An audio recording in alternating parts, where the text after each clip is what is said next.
Okay students, let's get started with the A2 physics का next topic that is capacitor। तो first of all बच्चे capacitor होता क्या है उसकी definition देख लो। कभी कभार एग्ज़ाम में वो पूछ लेता है। कैपेसिटर बच्चे वो इलेक्ट्रॉनिक डिवाइस होती है जो स्टोर करती है क्या, इलेक्ट्रिकल एनर्जी। कैपेसिटर हमेशा इलेक्ट्रिकल एनर्जी स्टोर करता है। ये वाला वर्ड बहुत इंपॉर्टेंट है। कैपेसिटर का सिंबल क्या होता है बच्चे, ये वाली चीज़, two lines like this and then you can draw like this. ठीक है, ये कैपेसिटर का सिंबल होता है। अच्छा, कैपेसिटर बना हुआ किस तरह होता है भाई। कैपेसिटर बेसिकली मेकअप होता है टू मेटल प्लेट से, और उसके बीच में क्या होता है बच्चे, इंसुलेटर या डाई इलेक्ट्रिक मटीरियल। कैपेसिटर बना हुआ किस तरह होता है, let me repeat it again. दो मेटल प्लेट्स होती हैं और उनके बीच में इंसुलेटर या डाई इलेक्ट्रिक मटीरियल होता है। अब बच्चों let's see how is a capacitor charge. एक कैपेसिटर चार्ज किस तरह होता है। अच्छा, now let's see how does a charging of capacitor का प्रोसेस वर्क। तो फर्स्ट ऑफ ऑल बच्चों let suppose we have a capacitor like this, और इसमें लेफ्ट प्लेट पे भी equal number of positive charges हैं। Let's say 4 and 4 negative, 4 positive and 4 negative charges on the left plate. Left plate को मैं ए label कर देता हूँ, राइट प्लेट को बी लेबल कर देता हूँ, और राइट प्लेट पे भी equal number of positive and equal number of negative charges हैं। मतलब राइट प्लेट पे भी बच्चे 4 पॉजिटिव और 4 नेगेटिव हैं, ए पे भी 4 पॉजिटिव और 4 नेगेटिव हैं। अच्छा, जब आप इसको एक बैटरी के साथ लगाओगे, let suppose we connect this capacitor with a battery. ये पॉजिटिव टर्मिनल हो गया बैटरी का, नेगेटिव हो गया। ठीक है, let me draw it correctly ताकि चार्जेस भी आपको दिखते रहें। And this is the negative terminal of the battery. ठीक है, तो क्या होगा बच्चों, जो प्लेट ए पे है ना, प्लेट ए पे जितने भी नेगेटिव चार्जेस हैं, कितने नेगेटिव चार्जेस हैं प्लेट ए पे, ये 4 हैं। 1 2 3 4। ये चारों के चारों किसको अट्रैक्ट करेंगे, positive terminal of the battery को। ठीक है, प्लेट ए पे जितने भी आपके पास नेगेटिव चार्जेस हैं वो किधर अट्रैक्ट हो जाएंगे, positive terminal of the battery. तो प्लेट ए पे क्या बच जाएंगे, प्लेट ए पे सिर्फ क्या बच जाएगा, 4 पॉजिटिव चार्जेस या 4 पॉजिटिव चार्जेस। ठीक है, अब जब आपकी बैटरी नेगेटिव चार्जेस अट्रैक्ट करेगी तो वो अपने पास नहीं रख लेगी नेगेटिव चार्जेस, वो ये नेगेटिव चार्जेस प्लेट बी की तरफ ट्रांसफ़र कर देगी। यार अगर प्लेट बी पे आपके पास 4 और पॉजिटिव चार्जेस आ गए जो कि आपने ए से उठाए थे, तो let me mark them in red. ये 1 negative, 2 negative, 3 negative and 4 negative. जो 4 नेगेटिव चार्जेस प्लेट ए पे पॉजिटिव टर्मिनल ने अट्रैक्ट किए थे, वो नेगेटिव टर्मिनल ने उठा के किधर दे दिए, बी वाली प्लेट पे। तो यार अब अगर 4 यहाँ पे एक्स्ट्रा चार्जेस आ गए नेगेटिव बी वाली प्लेट पे, तो ये 4 पॉजिटिव्स को कैंसिल कर देगा। ये पॉजिटिव कैंसिल हो जाएगा, this positive will also get cancel, this will also get cancel, this will also get cancel. तो बचेगा क्या बच्चों, बी पे। बी पे we will only have what, B पे अगर मैं ड्राइंग वापस बना दूँ यहाँ पे, बी पे we will only have what, 4 negative charges. ठीक है, तो सिंपली क्या हुआ बच्चे, इनिशियली ए जो है वो न्यूट्रल था, ए के जो सारे नेगेटिव चार्जेस थे वो अट्रैक्ट हुए कहाँ, positive terminal of the battery पे। अब जब सारे नेगेटिव चार्जेस पॉजिटिव टर्मिनल पे अट्रैक्ट हो गए तो ऑब्वियस ही बात है बैटरी नेगेटिव चार्जेस स्टोर नहीं करेगी, it will transfer it to plate B.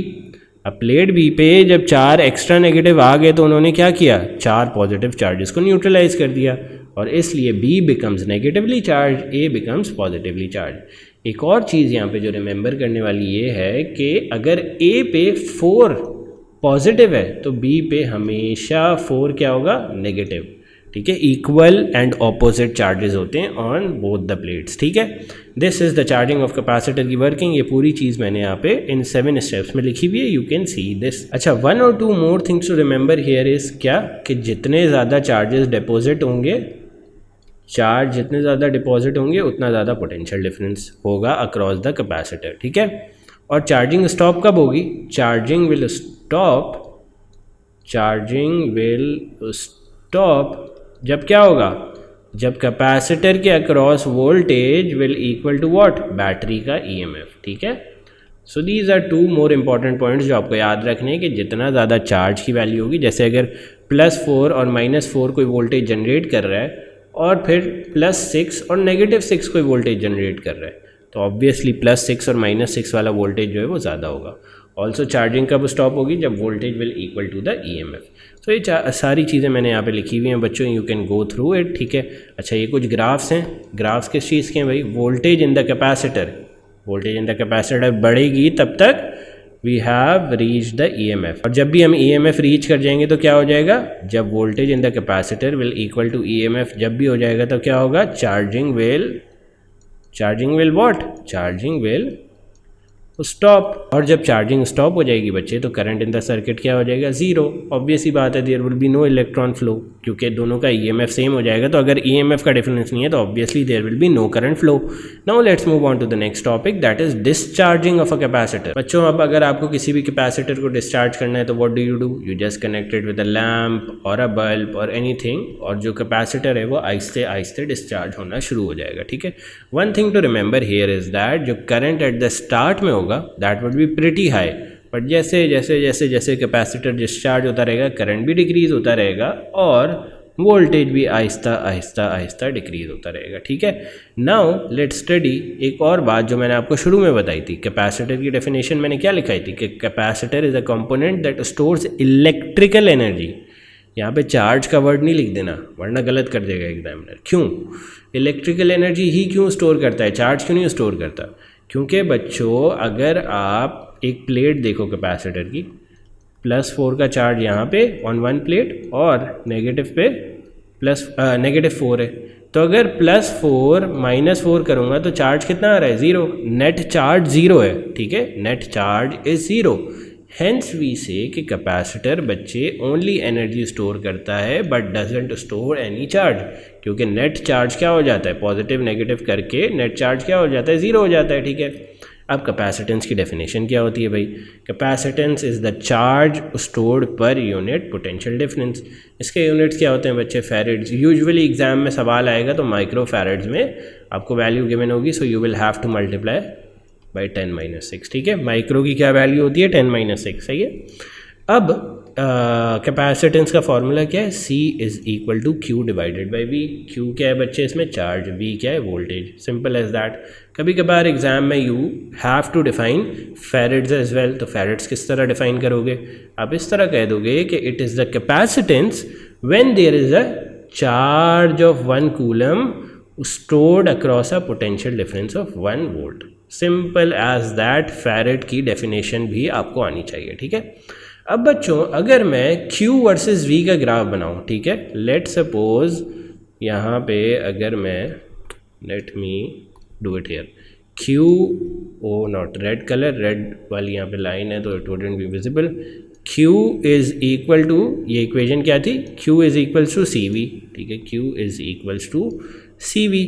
Late suppose मैं Y एक्सिस पे Q रखता हूँ, X एक्सिस पे वोल्टेज रखता हूँ और दोनों का ग्राफ बना देता हूँ, तो दोनों का ग्रेडियंट क्या आएगा बच्चों? इस ग्राफ का ग्रेडियंट क्या आएगा? What will be the M होगा कैपेसिटेंस या C, ठीक है। ये देखो यहाँ पे Q और V का ग्राफ है तो इसका ग्रेडियंट क्या है? कैपेसिटेंस, ठीक है। और जितना हायर मतलब जितना हायर ग्रेडियंट होगा लाइन का उतनी हायर क्या होगी? Capacitance. It is this simple, ठीक है। क्या लिखा हुआ है? C1 is more than C2, मतलब capacitance C1 is greater then C2। क्यों? क्योंकि C1 का ग्रेडियंट जो है C1 की लाइन का is greater than the gradient of blue वाली line that is C2। Simple as that. Now how to calculate energy inside a capacitor? तो बच्चों जो Q वर्सेस V का ग्राफ है उसके नीचे का अगर आप एरिया निकाल लोगे तो that will give you what? Energy stored inside the capacitor. तो बच्चे ये ट्रायंगल का एरिया किस तरह निकलेगा? 1/2 into base into height. Base क्या है? वोल्टेज। हाइट क्या है? Q, तो QV कर दिया। और हमें फॉर्मूले से क्या पता है बच्चे? इस फॉर्मूले को अगर आप रीअरेंज करो तो what do we know? Q is equals to CV, तो Q की जगह हमने क्या प्लेस कर दिया? CV। So we get two formulas for energy. एक क्या है? 1/2 VQ और दूसरा formula for energy stored in a capacitor क्या है? 1/2 CV square. Now let's compare the energy stored inside a battery versus energy stored inside a capacitor. हमें क्या पता है यार? Energy stored inside a capacitor किस तरह निकलती है? एरिया अंडर द QV का ग्राफ या VQ का ग्राफ। और एनर्जी इनसाइड अ बैटरी भी इस तरह निकलती है भाई, area under the V Q का ग्राफ या क्यू वी का ग्राफ। तो बच्चों अगर आप देखो तो एरिया फॉर द बैटरी या energy for the battery is equals to what, this rectangle area. ये किसके इक्वल होगा, this will be equal to what, this will be equal to V Q. तो एनर्जी ऑफ बैटरी किसके equal है, V Q के equal है। Energy, ये देखो यहाँ पे मैंने लिखा हुआ भी है, एनर्जी ऑफ कैपेसिटर किसके इक्वल है, 1/2 Q into V, 1/2 V Q के इक्वल है। तो आप एक बात नोटिस कर रहे हो कि energy of battery we Q के इक्वल है, एनर्जी ऑफ कैपेसिटर जो है 1/2 वी क्यू के इक्वल है। तो ये दोनों क्वांटिटीज़ क्या हैं, हाफ हैं।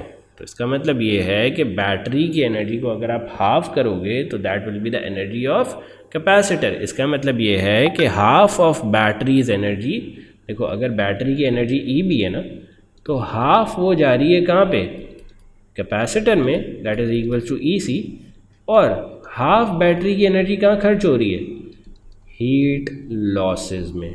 ठीक है, और ये हीट लॉसेस की सोर्सेज क्या क्या होंगी, in the wires and in the internal resistance. सही है। अब हम पढ़ते हैं हमारा एक और major topic, that is what, capacitors in series. ठीक है, सीरीज की 3 प्रॉपर्टीज़ देखेंगे, पैरेलल की 3 प्रॉपर्टीज़ देखेंगे and we will wind it up. बच्चों कैपेसिटर इन सीरीज में हमेशा ये याद रखोगे, charge across every capacitor Q1, Q2, Q3 will be equal and this will be also equal to what, total charge.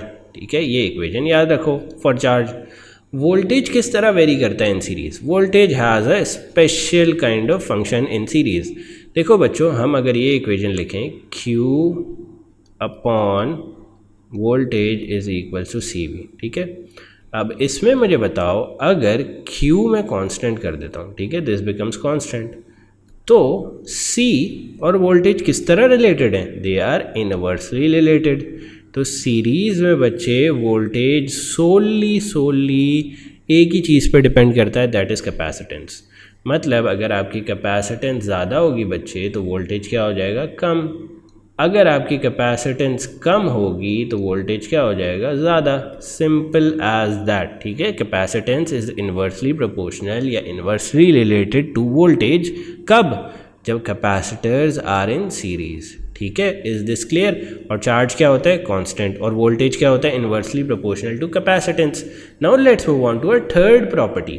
अच्छा, और एक और बात ये याद रखो कि अगर आप हर कैपेसिटर के across, let's suppose V1, V2, V3 plus कर दोगे तो क्या आ जाएगा, total voltage across the battery, that is the EMF। इस चीज़ का वोल्टेज आ जाएगा। ठीक है, डू रिमेंबर दिस इक्वेजन। ठीक है, this equation is also important. Now let's move on to capacitor in series में कैपेसिटेंस का क्या फॉर्मूला होता है। ठीक है, हमने 3 चीज़ें देखनी थी, 3 प्रॉपर्टीज़। फर्स्ट प्रॉपर्टी क्या थी, चार्ज की थी, कि चार्ज सीरीज़ में सेम रहता है। वोल्टेज क्या होता है, it gets divided according to the capacitance. जिसकी ज़्यादा कैपेसिटेंस होती है उसको कम वोल्टेज मिलता है, जिसकी कम कैपेसिटेंस होती है उसको ज़्यादा वोल्टेज मिलता है। और सबका voltage will get added up to EMF या टोटल वोल्टेज। अब कैपेसिटेंस पढ़ते हैं बच्चे। कैपेसिटेंस किस तरह निकालते हो सीरीज़ में, to derive the formula for capacitance in series you first of all assume क्या, कि voltage total is equals to what, individual voltages का सम। ठीक है, फिर हमने क्या पढ़ा था कि वोल्टेज की इक्वेशन क्या होती है, बल्कि let me erase this, initial equation लिख के दिखाता हूँ हम लोग को। इनिशियल इक्वेशन क्या होती थी, C is equals to Q divided by V। अब इसमें बच्चों क्या मैं वोल्टेज को सब्जेक्ट बना सकता हूँ, बिल्कुल बना सकता हूँ। वोल्टेज को ऊपर ले आओ, C को नीचे ले जाओ, तो voltage will be equal to Q divided by C। तो ये वोल्टेज की इक्वेशन आ गई। वी प्लग दिस वोल्टेज की इक्वेशन हेयर, तो QT divided by CT, that is the total capacitance. Q1, that is the charge across 1 divided by the capacitance across 1, plus Q2 divided by C2, that is charge across 2 divided by capacitance across 2, plus Q3 divided by C3। वैसे ही होगा जैसे मैंने previous तो समझाया। ठीक है, हमने सिर्फ क्या किया भाई, ये वाली इक्वेशन ली है और हर जगह पे वोल्टेज की जगह पे पुट कर दी है। ठीक है, सिंपल एज दैट। अब बच्चों सीरीज़ में तुम लोगों ने एक फर्स्ट प्रॉपर्टी पढ़ी थी कि total charge is equals to Q1, Q2, Q3, मतलब चार्ज सेम रहता है। ठीक है, तो हम क्या कर सकते हैं कि अगर यहाँ पे मैं Q2 कॉमन ले लूँ और यहाँ पे Q कॉमन ले लूँ अक्रॉस ऑल दीज फ्रैक्शंस, तो ये वाला Q एंड ये वाला Q विल बी सिमिलर, क्योंकि मुझे क्या पता है, QT total voltage is equals to Q1 is equals to Q2 is equals to Q3। ठीक है, कट हो जाएंगे दोनों and you will get this equation for what, this is the equation for capacitance in what, in series. ठीक है, याद रखो हमेशा।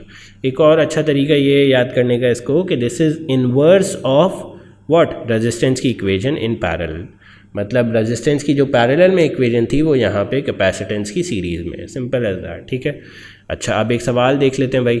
आपके पास 3 कैपेसिटर्स हैं, एक है 50 माइक्रोफैरड्स, दूसरा है 30 माइक्रोफैरड्स, तीसरा है 100 माइक्रोफैरड्स।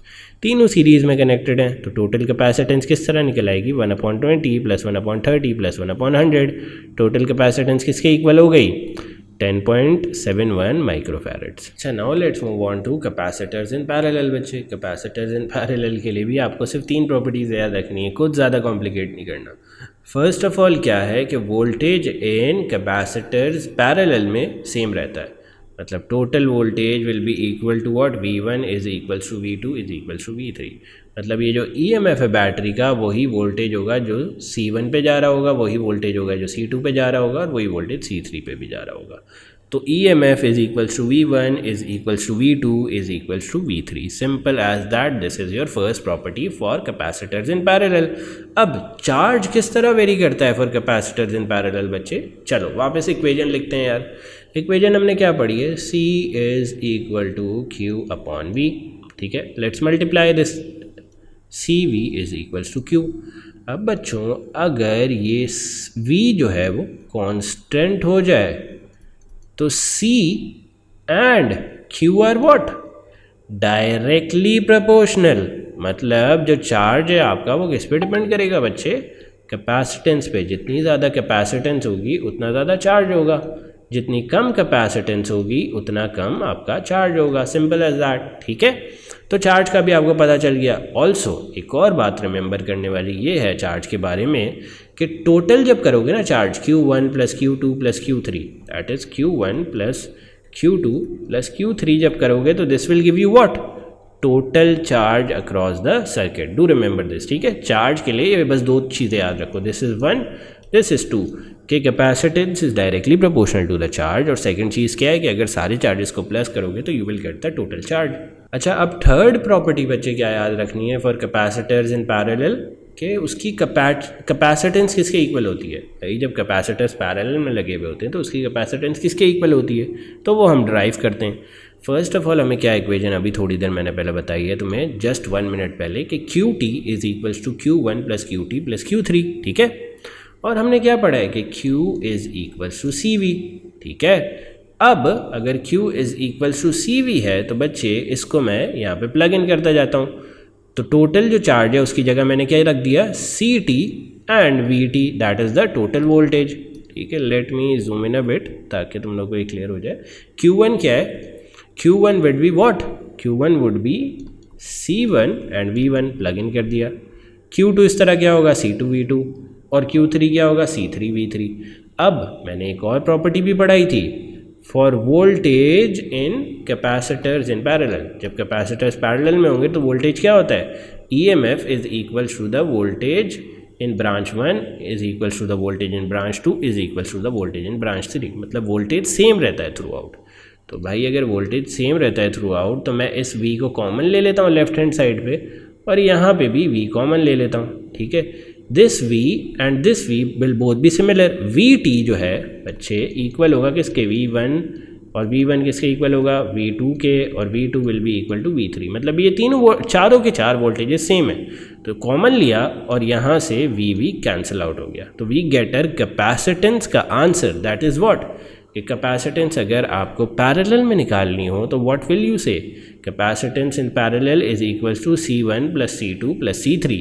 Let's do a question related to it कि भाई C1 अगर आपकी 100 माइक्रोफैरड्स है, C2 70 माइक्रोफैरड्स है, C3 80 माइक्रोफैरड्स है, तीनों के तीनों कैपेसिटर्स पैरेलल में कनेक्टेड हैं। तो बताओ यार टोटल कैपेसिटेंस कितनी होगी, सबको ऐड अप कर दो, क्योंकि क्या पड़ा है, फॉर्मूला क्या पड़ा है भाई कैपेसिटेंस का in series, CT that is the total capacitance is equals to C1 + C2 + C3। Simply add कर दिया, you get your answer as what, 250 microfarad. Now let's see some practice questions. अच्छा, let suppose आपके पास बच्चे 3 capacitors हैं इन series और तीनों के तीनों कैपेसिटर्स हैं 6 माइक्रोफैरड्स के। तो टोटल रेजिस्टेंस किस तरह निकालोगे? कैपेसिटेंस किस तरह निकालोगे? 1/CT is equal to 1/6 plus 1/6 plus 1/6 your CT will come out to be 2 microfarads. ठीक है, एक शॉर्टकट ये याद रख लो कि अगर सारे कैपेसिटर्स की वैल्यू सेम है और सब सीरीज़ में लगे हुए हैं तो टोटल कैपेसिटेंस निकालने के लिए सिर्फ ये फॉर्मूला लगा लिया अगर जो यहाँ पे लिखा हुआ है, that is what? C, that is एक कैपेसिटर की resistance divided by what? Number of capacitors, that is 3। तो आपका आंसर क्या आ जाएगा? 2 माइक्रोफैरड, सिंपल एज दैट। ठीक है, तो this will be the answer अगर आपको कैपेसिटर जो है सेम कैपेसिटेंस के गिवन है और सीरीज़ में लगे हुए हैं तो 2 माइक्रोफैरड आपका आंसर आ जाएगा। Now let's move on to practice question 2। अब लेट सपोज एक 6 माइक्रोफैरड का कैपेसिटर लगा हुआ है और वो किसके साथ लगा हुआ है? 2 कैपेसिटर्स जो कि पैरेलल हैं टू ईच अदर, 6 माइक्रोफैरड्स के। तो भाई अगर पैरेलल हैं तो उनकी टोटल कैपेसिटेंस तो ईजिली आ जाएगी 12 माइक्रोफैरड। जब 12 माइक्रोफैरड निकाल ली तो इन दोनों की 6 और 12 की सीरीज़ में भी निकाल लो। सीरीज़ में कैपेसिटेंस किस तरह निकलती है? 1/6 divide plus 1/12 is equals to 1 capacitor total capacitance, this equals to 4 microfarads. Now let's move on to question 3। Question 3 में बच्चे क्या है कि 2 कैपेसिटर क्या है पहले सीरीज़ में लगे हुए हैं, 6 माइक्रोफैरड और 6 माइक्रोफैरड। तो अगर सीरीज़ में कोई चीज़ होती है तो उसकी किस तरह निकलती है total capacitance? 1/C1 plus 1/C2, that is 1/6 plus 1/6 is equals to 1 total capacitance. Total capacitance किसके इक्वल आ जाएगी? 3 माइक्रोफैरड्स। बट बच्चे ये टोटल कैपेसिटेंस किस चीज़ के लिए? सिर्फ ऊपर वाले 2 कैपेसिटर्स के लिए। ठीक है, अब 3 माइक्रोफैरड ये आ गई, 6 माइक्रोफैरड नीचे वाली है, दोनों पैरेलल में है। तो पैरेलल में क्या होती है कैपेसिटेंस? प्लस हो जाती हैं। 3 + 6 will give you 9 microfarad as your total answer. अच्छा, अब यूजेस ऑफ कैपेसिटर क्या होते हैं? कभी कभार एग्जाम में पूछ लेता है। तो फर्स्ट यूज़ या 4-5 यूज़ जो है मैंने यहाँ पे लिखे हुए हैं। फर्स्ट ऑफ ऑल क्या है? To store energy. सेकेंडली क्या है? They are use in time delay circuits. Thirdly क्या है? They are use in stabilisers. Fourth क्या है कि they are use in tuning circuits. Fifth क्या है? They are use in rectifiers. ये रेक्टिफायर वाली चीज़ हम आगे और भी पढ़ेंगे। ठीक है, अच्छा, अब एक और सवाल आया था एग्ज़ाम में कि अगर आप कैपेसिटर के जो मैक्सिमम वोल्टेज होता है, लेट सपोज ये 30 माइक्रोफैरड्स का जो कैपेसिटर है उसका मैक्सिमम वोल्टेज बच्चे जो है वो 6 वोल्ट्स है, उससे ज़्यादा अगर आप वोल्टेज प्रोवाइड करना शुरू कर दो तो क्या होगा? तो उसकी insulation will start to destroy और क्या होगा? कैपेसिटर डिस्चार्ज हो जाएगा। Now let's do an example question. ठीक है, ये पेपर में आया था। हमारे पास 2 कैपेसिटर्स थे 40 माइक्रोफैरड्स एंड 60 माइक्रोफैरड्स। ठीक है, दोनों के अक्रॉस जो मैक्सिमम वोल्टेज हो सकता है वो क्या है? 6 वोल्ट्स। ठीक है, और हमें क्या निकालना था? मैक्सिमम सेफेस्ट वोल्टेज, मतलब VT निकालना है, maximum safest voltage that can be applied across the combination. तो बच्चों पहले मुझे ये बताओ कि what will be VT equal to? VT या वोल्टेज टोटल या EMF will be equal to what? V1 plus V2। ठीक है, अच्छा, और दोनों कैपेसिटर्स की मैक्सिमम वोल्टेज क्या है? कितनी मैक्सिमम वोल्टेज वो रीच कर सकते हैं? 6 वोल्ट्स। ठीक है, अच्छा, अब एक ये बात सोचो कि यार अगर ये मैं फॉर्मूला लिखता हूँ Q upon let suppose C is equals to V, ये वाला फॉर्मूला पढ़ा था ना हमने, और हमने क्या पढ़ा था कि सीरीज़ में चार्ज क्या हो जाता है? कांस्टेंट हो जाता है। ठीक है, अगर चार्ज कांस्टेंट हो जाता है बच्चे तो V and capacitance were what? Inversely proportional. ठीक है, तो बच्चों मुझे बताओ कि अगर 40 माइक्रोफैरड्स कम कैपेसिटेंस है तो मैक्सिमम वोल्टेज कौन सा कैपेसिटर जल्दी रीच करेगा? ऑब्वियसली 40 माइक्रोफैरड्स वाला। बेसिकली मैं वापस समझा देता हूँ। बेसिकली मैं ये कहना चाह रहा हूँ जिसकी कैपेसिटेंस कम है उसका वोल्टेज ज़्यादा होगा। ठीक है, ओके, और जिसकी कैपेसिटेंस ज़्यादा है उसका वोल्टेज कम होगा। तो इन दोनों में से कम कैपेसिटेंस किसकी है? C1 की। तो वोल्टेज किसका ज़्यादा होगा? हमेशा C1 का। तो सबसे पहले 6 वोल्ट्स रीच कौन करेगा? C1। C2 बाद में रीच करेगा क्योंकि उसकी कैपेसिटेंस कम है, कैपेसिटेंस ज़्यादा है। तो C2 जो है वो वोल्टेज 6 वोल्ट्स का जो मैक्सिमम है वो बाद में रीच करेगा। ठीक है, तो अगर हमने सेफेस्ट पॉसिबल वोल्टेज निकालना है तो हम क्या करेंगे? C1 को जो है वो C1 के अक्रॉस जो वोल्टेज है उसको क्या कंसिडर कर लेंगे? C1 के अक्रॉस जो वोल्टेज है उसको कंसिडर कर लेंगे 6 वोल्ट्स। ठीक है, क्यों? क्योंकि फर्स्ट सबसे पहले 6 वोल्ट्स कौन टच करेगा? C1, capacitor C1। वाई? क्योंकि बच्चे उसकी कैपेसिटेंस लो है तो उसके अक्रॉस वोल्टेज ज़्यादा जाएगा। सबसे पहले वोल्टेज 6 वोल्ट्स को कौन अचीव करेगा? C1 की कैपेसिटेंस, और उसके बाद C2 की कैपेसिटेंस विल रीच 6 वोल्ट्स की मैक्सिमम वैल्यू। तो बच्चे जो चीज़ अगर कैपेसिटर C1 लेट सपोज पहले 6 वोल्ट्स की वैल्यू रीच कर रहा है, तो हमें अगर सेफेस्ट कॉम्बिनेशन बनाना है तो हम क्या कंसिडर करेंगे कि C1 जो है 6 वोल्ट्स रीच कर चुका है, ठीक है, क्योंकि हमें प्रिवेंट करना है दोनों कैपेसिटर्स को मैक्सिमम रीच करने से, ठीक है। लेट सपोज एक रेस है जिसमें ये 6 वोल्ट्स है और ये भी 6 वोल्ट्स है, ठीक है। ये C1 जो है वो बहुत आगे भाग रहा है, ठीक है, C2 पीछे है, ठीक है। तो हमें प्रिवेंट करना है C1 को, ठीक है, C1 को फिनिश लाइन पे रीच करने से प्रिवेंट करना है, 6 वोल्ट से प्रिवेंट करना है, ठीक है।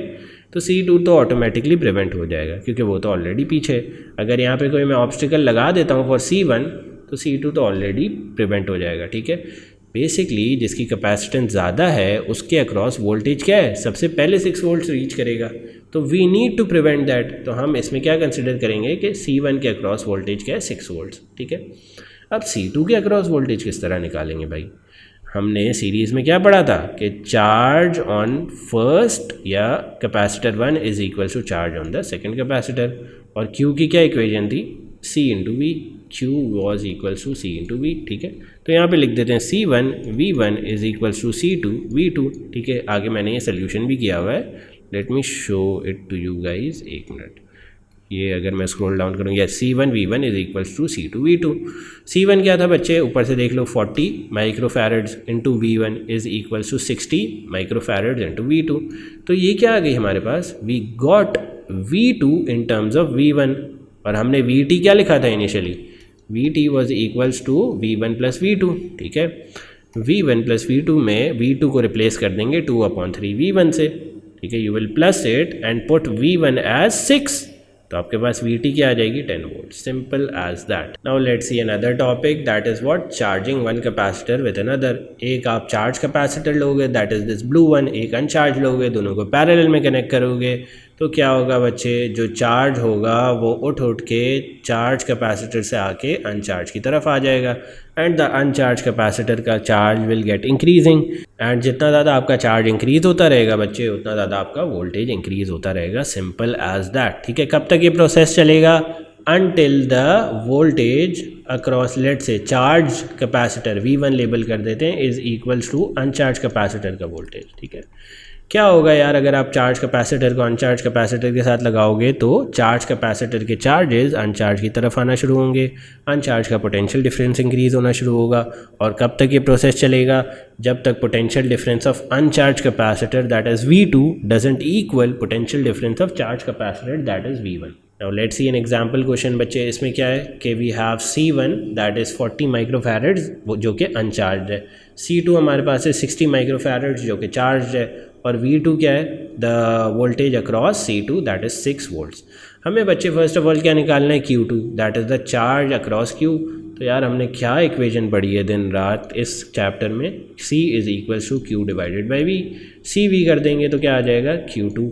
तो C2 गिवन है, यस 60 माइक्रोफैरड्स, V2 गिवन है, यस, दोनों को मल्टीप्लाई कर दो, you will get your Q2। Calculate C total, capacitance total निकालनी है, दोनों पैरेलल में, तो क्या होता है? कैपेसिटेंस को ऐड अप हो जाती है, 60 प्लस 40 इज इक्वल्स टू 100 माइक्रोफैरड्स। अब कैलकुलेट करना है टोटल वोल्टेज। बच्चे टोटल वोल्टेज निकालने के लिए यू मस्ट रिमेंबर पैरेलल का एक फार्मूला। पैरेलल में चार्ज क्या होता था बच्चे? Charge was Q2 is equals to Q1 plus Q2 plus Q3, ठीक है। अब अगर आप गौर से देखो तो if I drag this equation here, what happened to this one? If I drag this equation here, ठीक है।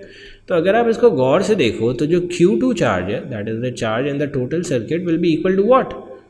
QT, सॉरी, जो टोटल चार्ज है will be equal to what? Only Q2, क्योंकि भाई इनिशियली C1 में भी कोई चार्ज नहीं है ना, कैपेसिटर 1 में भी चार्ज नहीं है, तो this will become 0, and Q3 capacitor 3 तो लगा हुआ ही नहीं है, तो दिस विल ऑल्सो बिकम 0। तो QT will equal to what? Q2, simple as that. अगर आपको ये बात याद है तो then the calculation gets easy. QT is equals to Q2। QT किसके इक्वल होगा भाई? Total capacitance into total voltage, और टोटल वोल्टेज ही हमने निकालना है, ठीक है। और Q2 किसके इक्वल होगा? ये अभी हमने निकाला है 60 माइक्रो कूलम्स। किस तरह निकाला है? C2 इंटू V2 करके। C2 क्या था बच्चे? 60 माइक्रो फैरेड्स। V क्या था? 6। We multiply it and we get VT, that is the total voltage as 3.6 volts. अब क्या निकालनी है? इनिशियल एनर्जी निकालनी है भाई। इनिशियल एनर्जी किस तरह निकलेगी? 1/2 CV²। C क्या है बच्चों? इनिशियली कैपेसिटेंस क्या है? 60 माइक्रो फैरेड्स। V क्या है? 6 वोल्ट्स। निकाल दी भाई, 1/2 into C into V²। Simple as that. Final energy किस तरह निकलेगी? कैपेसिटेंस टोटल लोगे और वोल्टेज का भी टोटल लोगे। कैपेसिटेंस टोटल क्या है? 100 माइक्रो फैरेड्स। वोल्टेज का टोटल क्या है? 3.6। उसको एयरपोर्ट करोगे कैपेसिटेंस के साथ 10 - 6 लगाना मत भूलना, because that is what? That is micro की value. So you will get your final energy as what? 648 micro joules. अब आप देख रहे हो इनिशियल एनर्जी और फाइनल एनर्जी में कुछ फ़र्क है, तो ये फ़र्क क्या होगा? This is the energy lost as heat. ये जो इनिशियल एनर्जी और फाइनल एनर्जी में फ़र्क है, this is energy lost as heat. Now let's come on to our last topic, that is what? Capacitance of a charge sphere. भाई charge sphere की capacitance किस तरह निकालते हैं? सिंपल है बहुत यार। किस तरह निकालोगे यार? अगर देखो चार्ज स्फेयर की इनिशियली वोल्टेज या इलेक्ट्रिक पोटेंशियल वर्सेस आर का ग्राफ क्या होता था? इस तरह का बनता था। ये हमने कहाँ पढ़ा है? प्रीवियस इलेक्ट्रिक फील्ड्स के टॉपिक में। इससे बिल्कुल पीछे वाली वीडियो देख लो, ठीक है। तो बच्चे अगर इस तरह का ग्राफ बन रहा है, ठीक है, और आपको पता चल गया कि वोल्टेज की इक्वेशन ये है, ठीक है, for what? A charge sphere, तो हमने कैपेसिटेंस की इक्वेशन क्या पढ़ी थी भाई? Q divided by V। इस V की जगह आप ये वाली इक्वेशन पुट कर दो बस। Let's put it. C is equals to Q divided by V क्या है? KQ divided by R। This Q gets cancel with this Q। C क्या आ जाता है? C is what? R divided by K। ये देखो इधर मैंने लिखा हुआ है, ठीक है। अब बच्चों डू यू रिमेंबर कि K क्या होता था? Let me erase this so that I can create space. अब आपको याद है कि K क्या होता था? K was 1/4 pi into what? E0। ये E0 क्या होता था? Permittivity of what? Of free space. और इसकी एक कांस्टेंट वैल्यू होती थी, do you remember? 8.85 into 10⁻⁻12।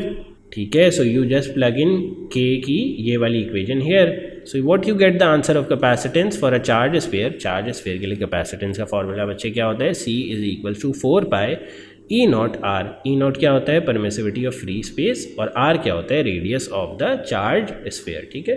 So this marks the end of the capacitance का topic. You can download the notes from the description below. और कोई सवाल है तो you can ask me in the comments.